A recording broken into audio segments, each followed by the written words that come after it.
নমস্কার, শুভ সকাল সবাইকে। আপনাদের কাছে আবার একটা রেসিপি নিয়ে চলে এসেছি। তো আজকের রেসিপি হচ্ছে পালং পরোটা। পালং পরোটা বানানোর জন্য কি কি উপকরণ নিয়েছি চলো তোমাদের দেখিয়ে দিই। এদিকে পালং শাকগুলি কেটে নিয়ে ভালোভাবে ধুয়ে নেব।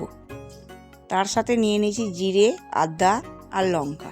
এবার সব একসাথে দিয়ে আমি বেটে নেব।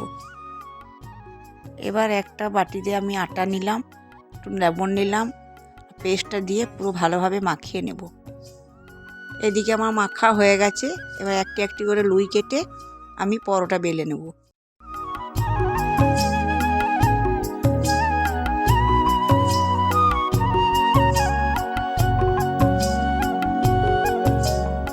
তাওয়াতে পরোটাগুলি আমি ভালোভাবে এপিট ওপিট করে সেঁকে নেব। সেঁকে নিয়ে তারপর এক এক করে পরোটাগুলি আমি তেল দিয়ে ভেজে নেব।